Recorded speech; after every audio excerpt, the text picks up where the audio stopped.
आज हम 10th class में से मैथ का चैप्टर 10 और उसकी कुछ इंपॉर्टेंट डेफिनेशंस को डिस्कस करेंगे। नंबर 1 मेरे पास डेफिनेशन है बेटा, देखिए मोमास की लंबाई इंग्लिश में बेटा इसको बोलते हैं लेंथ ऑफ टेंजेंट। नंबर 2 काते खत, इसको बेटा बोलते हैं सीकेंट। नंबर 3 जो आज हम डिस्कस करेंगे टेंजेंट ऑफ सर्कल। सबसे ज्यादा एग्जाम में ये सबसे इंपॉर्टेंट डेफिनेशन है, ये रिपीट होती है बार बार। और नंबर 4 जो हम डिस्कस करेंगे पॉइंट ऑफ टेंजेंट।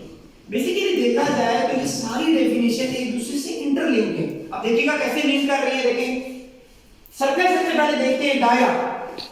ये बेटा हमारे पास एक दायरा है।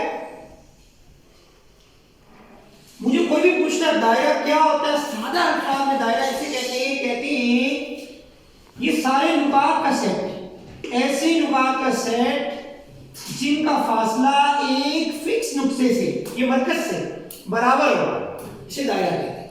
ठीक हो गया जी। अब ये जितने भी हैं ये पॉइंट्स है बेटा, और ये नुकात का सेट है पूरा का पूरा, ये पूरे के पूरे पॉइंट्स हैं। अब हम जो पढ़ने जा रहे हैं वो पढ़ने जा रहे हैं मोमास की लंबाई।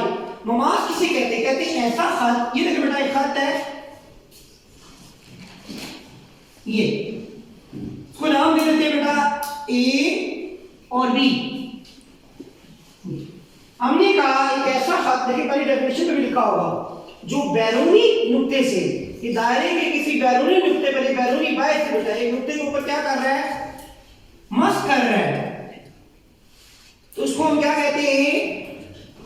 बेसिकली हम इसे कहते हैं मोमास। लेकिन अभी हम निकालना चाह रहे हैं मोमास की लंबाई। तो मोमास की लंबाई क्या होगी? यहाँ पे हमारे पास दायरे के किसी बैरूनी नुक्ते से, ये बैरूनी नुक्ता है टी, किसी बैरूनी नुक्ते से नुक्ता मोमास की लंबाई, ये देखें ये नुक्ता बेटा जो आ रहा है, ये सारा नाम जो ये जो लंबाई है ए और बी की, ये क्या हो रहा है? नुक्ता मोमास है। अच्छा काते खत क्या होता है? काते खत का मतलब होता है कि ये देखिए बेटा हमारे पास एक दायरा है,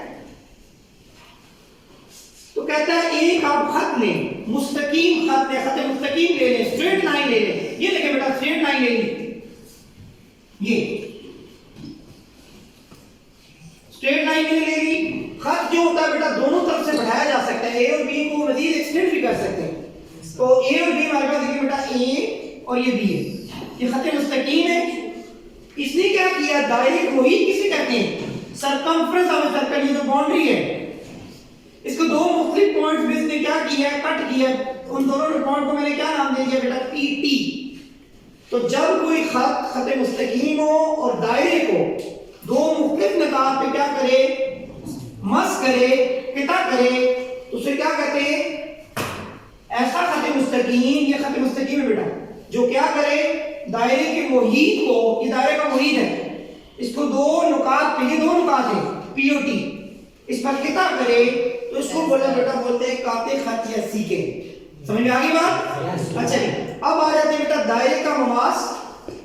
टेंजेंट ऑफ सर्कल जो मैंने पहले डेफिनेशन ड्रॉ की थी यही है कि ऐसा खत जो दायरे को बैरूनी एक नुक्ते पर मस करे, ये एक नुक्ते पे बेटा मस कर रहा है खाली पी के ऊपर, तो उसको बोलते हैं हम सीकेंट, टेंजेंट ऑफ सर्कल, दायरे का मोमास। समझ में आ गई बात? मतलब कोई भी खत अगर हम लेंगे, ये खत लिया ए बी, अगर ये दायरे को एक नुक्ते पे किता करे तो उसको क्या बोलेंगे? दायरे का मोमास। एक टाइम पे कितने मोमास ड्रॉ हो सकते हैं? शाबाश, सर्कल के ऊपर दो। ये देखिए एक सर्कल मैंने बना दिया अपनी मर्जी से। दें कैसे ड्रॉ हो सकते हैं बेटा? एक मैंने ये लाइन लगा दी, एक मैंने बेटा ये लाइन लगा दी, इसलिए एक हम कह देते हैं T1 एक मोमास है और नुक्ता है, और ये T2 है। खत को नाम दे देते हैं बेटा ए बी, और दूसरे को नाम दे देते हैं बेटा सी और डी। एक टाइम पे दो टेंजेंट हम ड्रॉ कर सकते हैं, इस सिचुएशन में भी ड्रॉ कर सकते हैं बेटा, और एक और सिचुएशन है जो वर्टिकल पोजीशन में, ये यू भी ड्रॉ कर सकते हैं, इनको नेम दे सकते हैं। लेकिन एट टाइम कितने खत ड्रॉ कर सकते हैं? टेंजेंट दो, two tangent can be drawn at the same time.